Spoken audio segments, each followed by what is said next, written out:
Alright, so I'll open up my green tea in here. Now tonight we're gonna do one on plankton, get back into astrobiology,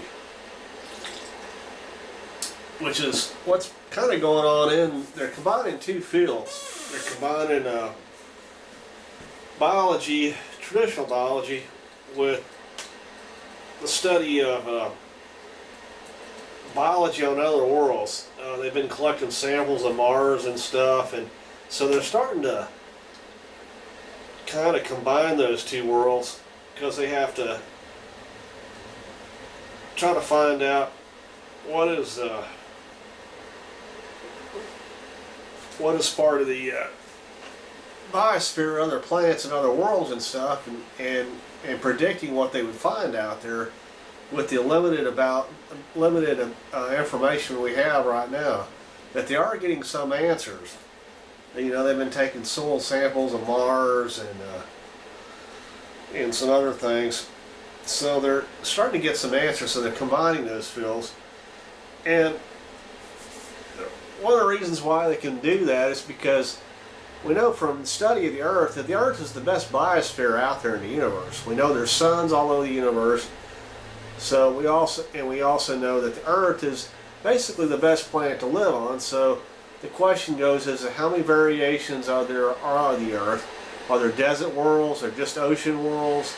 There's a number of different variations on the planet Earth. A jungle world, the planet's been a jungle world several times. So, you know, it's gone through different phases. It was a ice cap, just a frozen snowball for a long time. And so it's gone through different phases.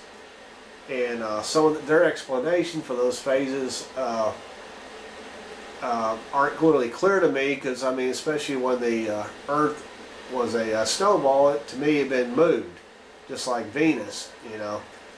The question is not just astrobiology, is has ET moved the planet? And what's ET's plan for Venus? You know, is it going to eventually move out of orbit and moved into our biosphere, or is it going to be moved to another solar system? You know, it's a big question mark, you know. I would think in many terms, as far as better design goes, is that the possibility is they could move the moon, and would it be possible to have Venus and the Earth orbit each other and actually be able to terraform Venus, which would be more ideal because we could actually live on Venus. So, you know, if you're thinking in terms of good design, is that possible? Can't be proven yet that you can actually move planets. ET can move planets out there, but it's a good indicator that that's a possibility. So, but when we're talking about design and stuff, the earliest species go back 5 million years ago. In terraforming the planet Earth, you have to start with the basic biosphere and getting the ocean going and stuff. So you start getting into just simple plankton. You know, plankton was out there 5 million years ago, and this is a book I picked up in the library. It's called Christian Sardet's Plankton Wonders of the Drifting World. It's put out by the University of Chicago Press, and by Christian Sardet. Anyways, it's got a lot of good pictures and stuff in it, and I was kind of looking for a field manual, but I could not find one, because the problem with these kind of books is they're basically made for the Jacques Cousteau fan club, you know, the people that follow Jacques Cousteau over the years, and so it's not really mobile. It's not something you can slip in a backpack. So I even looked through the reference guides toward the back of this book, because I think maybe I could find a field manual back there, but I couldn't. Some were internet websites he gave references to, and also field research. He was basically taking pictures of different plankton all over different targeted points and around the world. And so there's a lot of good visuals in this book, but it's not a field manual where I could actually put it in a backpack and take it out to the beach with me if I wanted to. But that brings up a point that for the people that follow Jacques Cousteau, I remember growing up on Jacques Cousteau even when I was a kid. 98 was the last time the Cousteau went out and came back in, and it's 99, Jacques Cousteau died, and it's been in port ever since. So, it's like 2017, it's almost a decade has passed since the Cousteau actually went back out. But I checked in on the story, and they've had a lot of problems with the rehab, and there's a lot of politics and problems with financing, and it's been sitting in dry dock for over 17 years, and it's they had a lot of problems. I guess they were restoring it, and they were going to put some new stuff in it, and there was a court battle, and just they had a lot of problems. So that's one of the reasons why you haven't seen the Cousteau going out again, it's one of those shows I kind of miss because it was on, it was a weekly show, and it was on the ocean and stuff. There are people doing shows. It was a regular TV series, but there are people out there actually still doing filming research out there. So it's not like we've totally lost out on what's going on in ocean research. But anyways, you go back 5 million years ago on the planet, and we're thinking in terms of terraforming, and so we get into plankton. And so one of the things we've discovered since they finished the human genome device, and actually is that we now know a lot more about genetics and stuff, and we're able to actually edit simple life forms. So we're now able to create some of these single edit some of these, change some of these bacteria and stuff. They've able to, edit that and actually make changes in the color or in the form and stuff. So they've actually been able to edit DNA to a certain extent, which is proof of intelligent design that 5 million years ago, ET was active out here on the planet Earth and creating different kinds of plankton. So, and when you look at these different plankton and stuff, you get different shapes and stuff that obviously there's an artist at work there that created this, and so you get kind of an artist kind of perspective that they do it on a screen. It's like seeing at a computer and stuff, and they're able to create simple life, and there's kind of an artist look, when you look at these different plankton and stuff, and their complexities and stuff, 5 million years ago, that's basically what they were doing, But they were like traveling around in a sailboat, and there's pictures of the. It's pretty look like a crew of about 5 or 6 people. It was pretty cramped for a sailboat, but it looks like they took trips to South Carolina. They took trips to Japan, and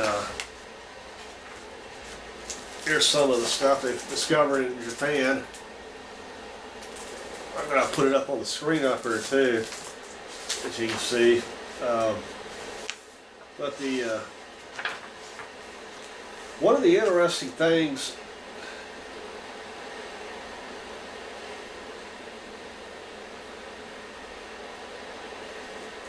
they discovered was made enough.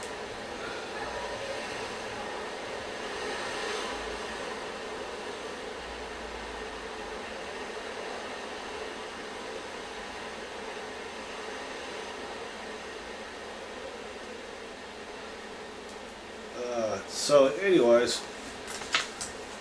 you get these huge clumps of singular cellular organisms that have been clumped together. So, they've already proven in a lab that they can actually pre-program DNA and create these kind of simple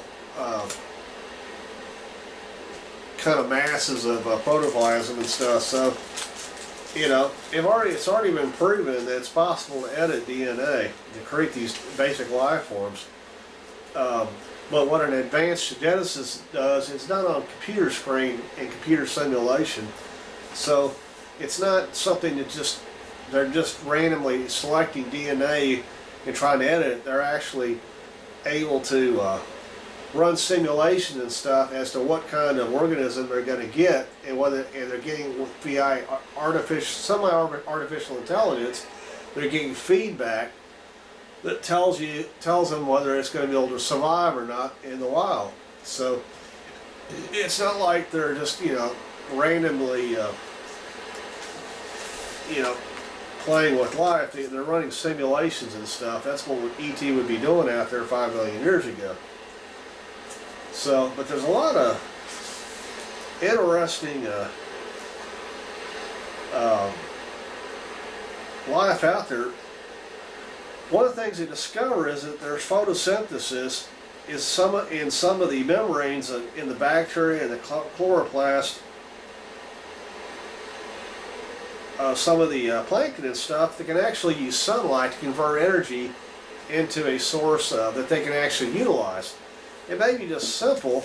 I mean, we're talking small plankton, but if you're looking for ET and alternative life forms, you think that something that walks upright could actually have photosynthetic skin that could actually survive on sun energy alone without having to eat. So is that an advantage? It could be.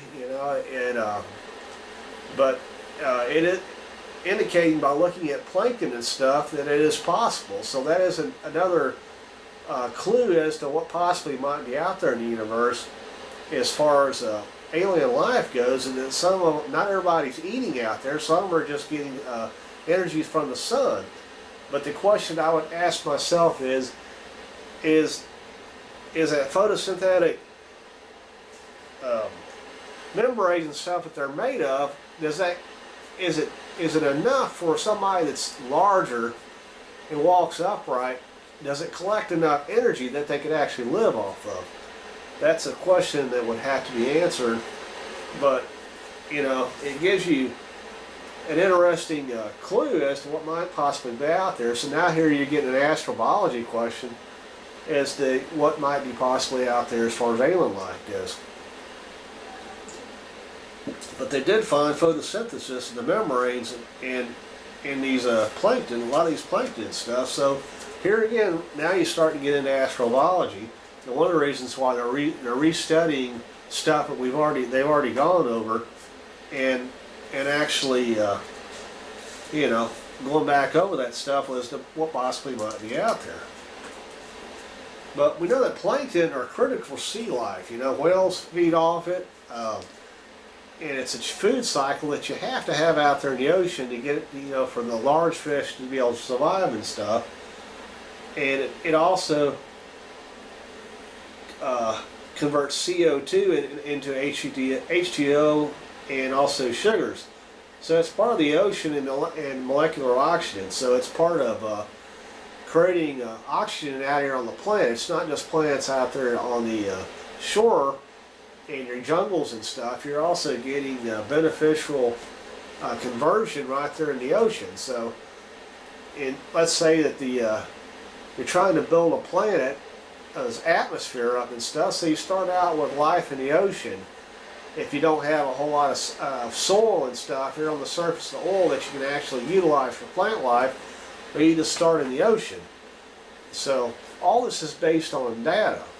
And how do you utilize that data is going to give you an alien clues as to what they're going to have to put out there first. So the simple life forms, which we already are starting to be able to create, is what they would put out there first.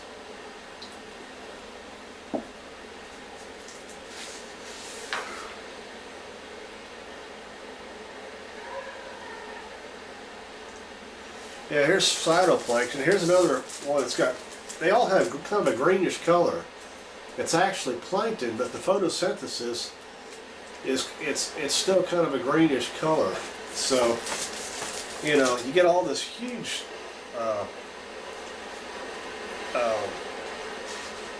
plankton all over the ocean and stuff, and you get that kind of a greenish look. But you know, it's one of those things that you know, that they've discovered. Oh, this is an interesting one. I see why I made the calcium carbonate. Some of them are made of exoskeletons that have calcium, that are made of calcium carbonate. Well, these are actually living creatures, but they have an exoskeleton, which is also an interesting phenomenon, because there's something that's not, say, well, what is the advantage of an exoskeleton? Well, the possibility is that they may be able to survive outer space travel a lot better than what we can, because our bones become brittle in outer space travel. Well, actually, you think in terms of, well, anybody that goes out in outer space for long space travel, obviously the civilization is going to have artificial gravity. But what if that gravity goes out underway? By the time the astronauts get there, and they've been in deep sleep for maybe a couple of years, they would be quadriplegics, and they wouldn't be able to even get out of their pods to get around on deck. So maybe, if you're thinking in terms of, do we got the best deal, that possibility that there's aliens out there with exoskeletons that can handle that, if the spaceship malfunctions while they're underway, their exoskeletons can actually survive the zero G for longer periods of time. There's a good, you know, an exoskeleton is actually, instead of having skin out here, you'd actually have a solid shell, similar to like a crab or like a praying mantis. A praying mantis would be one of those that, you know, could be a possibility that they're more crab-like in features than actually what we have. So I was out there in astrobiology over at NASA, that's one of the things I would have tested. I'd taken a praying mantis out there to the space station and keeping him up there for a year or more, and then bring him back to the Earth and see what kind of effects that they had, you know, has on his exoskeleton. Can he handle interstellar space travel better than we can? You know, so here again, it's an astrobiology question as to whether we have the best deal or not, or there's better deals out there in other alien life forms that we aren't aware of. So that's one of the reasons why I tagged this one, because that's what I was looking at.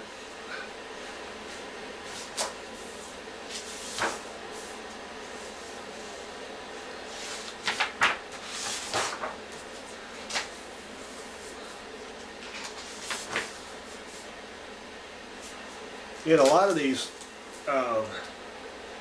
this is a cultured Ceratorium renites. I think that's how you pronounce it. But this is interesting, because if you're looking at something extraterrestrial, these plankton actually have fingers. You know, they're similar to what we have.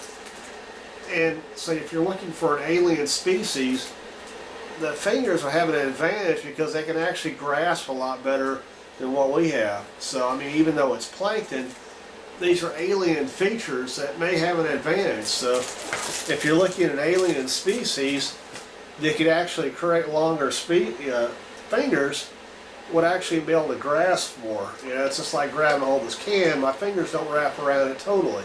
But an alien species with fingers like that can grab a hold of this can, and the fingers can wrap around the entire can and get a firmer grip. So here then, that's an advantage. So if you're thinking in terms of aliens and stuff, these that may be the origin of these plankton. You know, if you're an alien, you're going to create a plankton that's going to have longer fingers because they look like you. It's a possibility.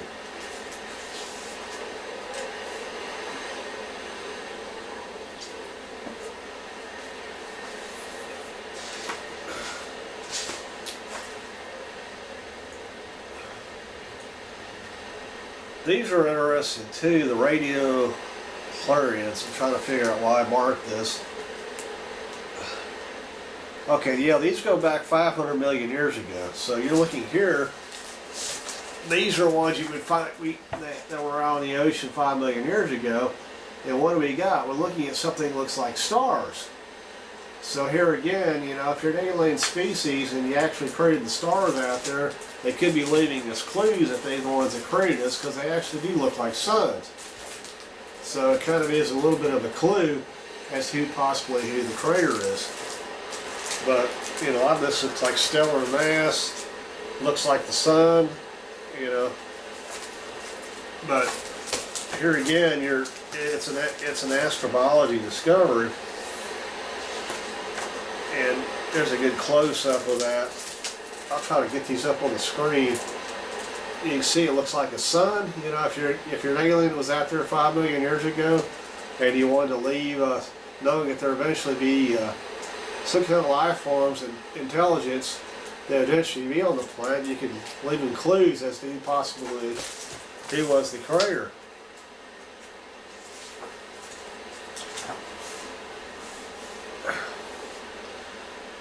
All right, let's see. Here's the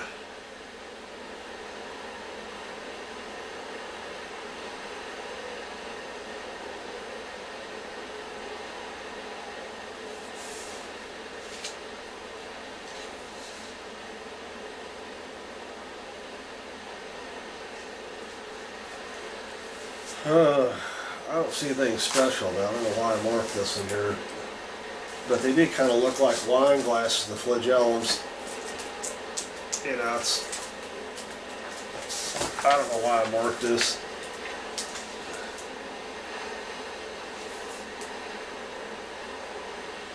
Another one is there's 10,000 species of the silicates and half the oceans and wetlands. So, I'm not sure why I marked that one, but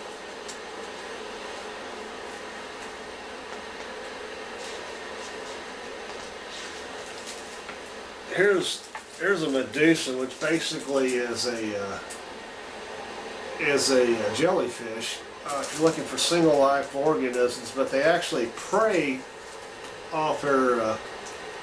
They just encircle a fish in plasma, and actually they just suck the living life out of the prey without ingesting it. We have a stomach, but these jellyfish actually just tentacle down to it, and they actually able to suck the juices and stuff right on out of the prey. So if you're thinking in terms of alien design and stuff, is that our advantage or disadvantage over having a stomach or an ingestion system to actually convert, you know, food into fuel? This is what the jellyfish uses. So now we're looking at alien design. Is that an advantage? That's, you know, it's a legit question as the possibilities as to whether that's, you know, that's an alien life outfit there, is if they don't actually, they can actually just grab a hold of a fish or something with their hands or tentacles and absorb the fish energy and actually digest it outside their body. It's a possibility because we've already got examples of that on the planet Earth. So that's one of the reasons why I marked that one. Is it's a good astrobiology question as to whether that might actually possibly be an alien out there.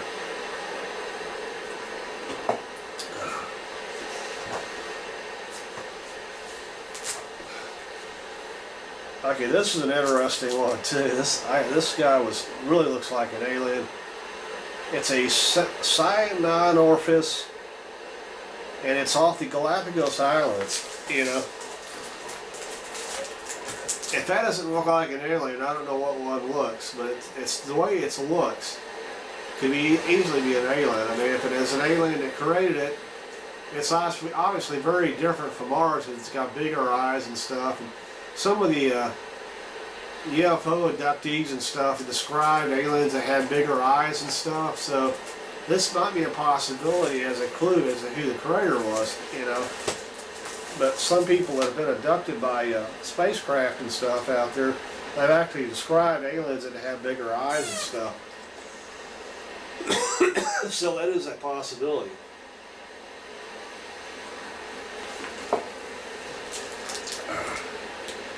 Yeah, it's got jellyfish in here.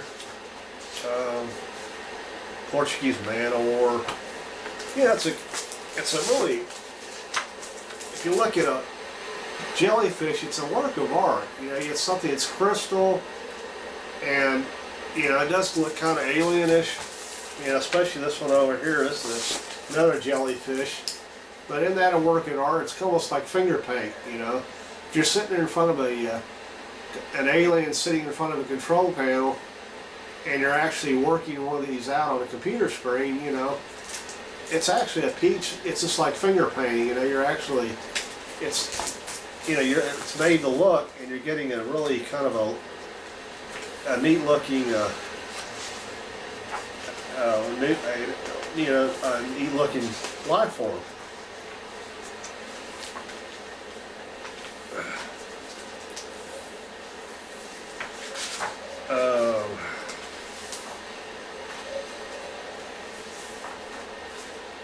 Yeah, here's another one. This is a Phononiva carnivores. Okay, if that don't look like an alien, you're talking, you know, that's one of the reasons why I marked this one. But it does very much look like an alien, a possibility, and that may have been its creator. You know, that one obviously has an exoskeleton, and I've talked about that earlier. That's a possibility that could be an alien life form out there. We don't know, but you know, especially with the eyes and stuff, and you know, that's definitely would be a good candidate for alien life form. And I was looking at claws. This is plankton claw. As far as alien life form goes, it's only, claws are really only good for breaking up hardened objects and stuff, but actually grabbing hold of it and manipulating it, we know that fingers and stuff are a lot more advanced. You couldn't use a claw to tap run on a computer and stuff and type. You actually have to have fingers, so I don't think any advanced alien life form would actually have a claw for a hand or something.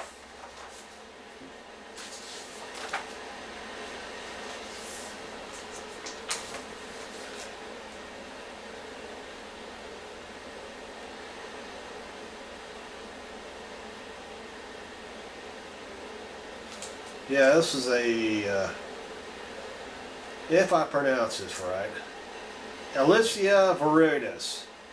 Feeds on the algae. And it's also used as photosynthesis. So there's a good example of plankton that's actually soaking in the sun rays and stuff to survive on. That's also eating plant life. So it's a vegetarian, plus it's getting benefits of the sun. So it's actually utilizing both. We can live off. We know that we can actually live off vegetable matter. You don't have to eat meat. There's plenty of vegetarians out there that don't even eat meat anymore. They just live off vegetable life. So this is a good example of an alien life form that's actually utilizing both. Is it's using photosynthesis plus eating vegetable plant matter, so it gives it a greenish kind of appearance. So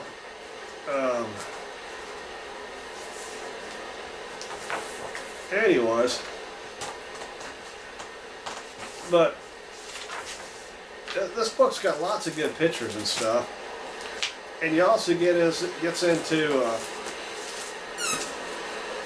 how they reproduce and stuff. Some of the plankton and stuff actually have male and female reproduction all in just one body. They can actually reproduce themselves without any outside reproduction. You know, they have one side of their body has a male producing eggs and also spermatozoa, and the other side is actually a incubator. So it kind of cycles back and forth and actually can reproduce himself, which is kind of an alien function. We don't, you know, obviously that's not how we reproduce, but that's how these some of these planktons. So that's, you know, you have to ask you this question: is you know, how is that a possibility for alien life out there?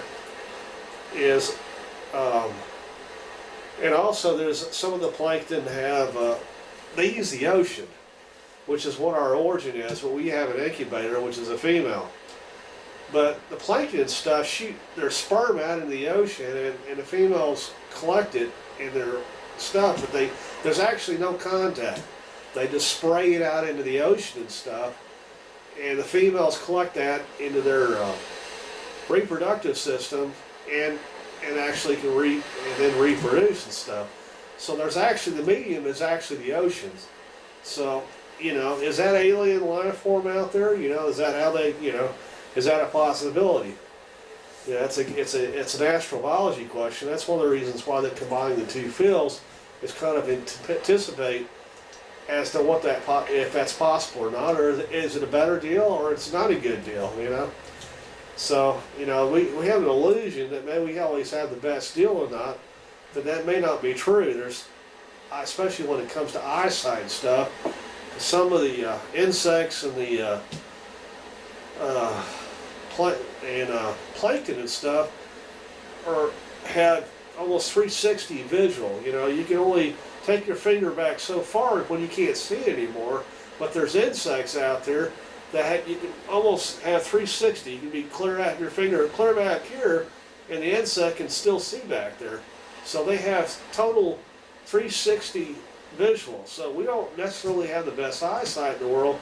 Some of the insects and stuff out there got a better deal, or the amphibians. You know, reptiles and amphibians have some of that. Also, another advantage is the ability to change skin color. You know, if I put my hand on here, obviously, I don't have, you know, my camouflage is not going to be so great because it doesn't fit in with the color of the desk.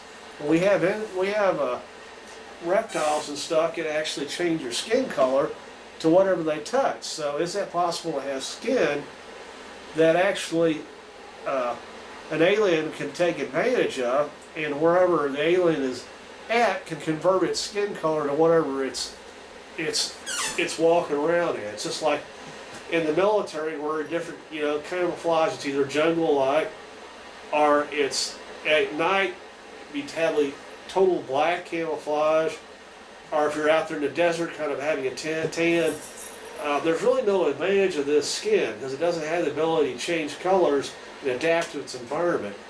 But that's not to say that an alien life form out there doesn't have the ability to do that. So, you know, that's another possibility as to what we might come across out there, is that aliens have the ability, a new type of skin that has the ability to do that. But also another good example of that is that some of the reptiles and amphibians have the ability to reproduce a limb that's been cut off. You know, when you go out into war and stuff and people lose hands and limbs and stuff, we have reptiles out there that actually can grow a new limb. So that's an advantage, you know. The best thing we have to offer people that served in wars and stuff is actually artificial, but it's not the replacement of a good solid limb. So here again, you know, aliens, there may be aliens out there, extraterrestrials, that do have the ability to grow new limbs and stuff, which would be an advantage over us. So saying that we have the best deal out there because we exist on this planet isn't necessarily true.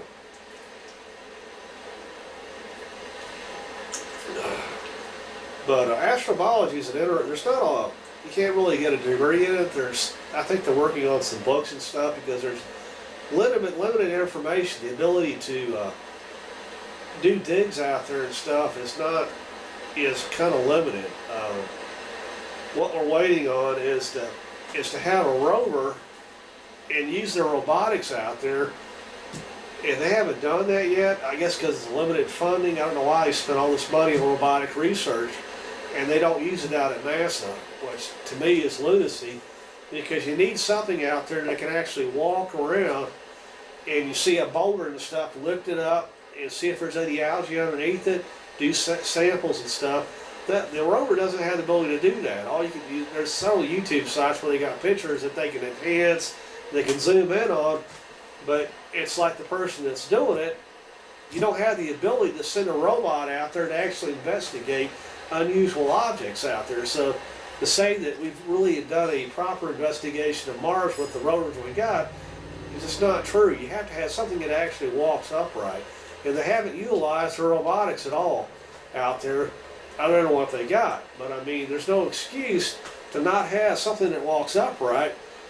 And what they could do is put a helmet over their head and see what the robot sees and send it signals. It may be delayed, but if it fell over or something, or it's got to be connected back up to the rover after they get done with it, they just walk it back to the rover and have it a place where it can hook up to and just kind of tag along with the rover, and when it needs to be used again, it can disconnect and go walk out to something. You know, that's what I would have, if I was making Curiosity rover, I would have included that in on the design. They didn't do that, so, you know, one of the reasons why astrobiology really isn't a scientific something you can actually get a degree in. They don't even have a textbook, I think, yet. You know, I mean, because there's limited information. You don't have an archaeology team out on Mars, and I wouldn't want to be out there in a spacesuit if I could do it with a robot, you know, because it's dangerous.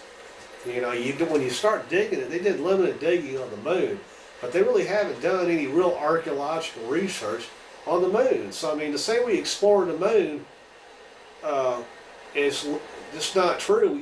They were limited in what they could do out there, but they did no archaeological digging. It's risky. An astronaut doesn't want to risk ripping a spacesuit or overexerting himself and passing out and having to have somebody else come out there and save him. You know, so they didn't take advantage of the robotics and stuff in actually fielding one out there. So, you know, people said probably China's already headed back to the moon. I don't know why they haven't done that, because they could say, well, hey man, we're the first country in the world that's actually done some archaeological digs out there on the moon, because we put a robot out there to dig around and actually do some archaeological digs out there, and, you know, put an archaeological team out there that can, you know, say, hey, yeah, that's what that looks like. Let's do a sample here, and let's take a close up of this rock here and see if there's any fossils or something in it, you know. So, you know, it's a big advantage for any country would have even back to the moon to have some kind of something that walks upright and actually do a dig out there. So now, you know, you're getting more information and more astrobiology, and it's getting more data and stuff where you got actually, now you start to getting a textbook and stuff as to what possibility there might be for other life out there. So the program is only limited by data, and so it's really why it's not totally it's just a research program. It's not really a degree program. Or we're just going to simple biology or marine biology, which is what this book was about. So, you know, it's combining the fields, but it's kind of a new field with limited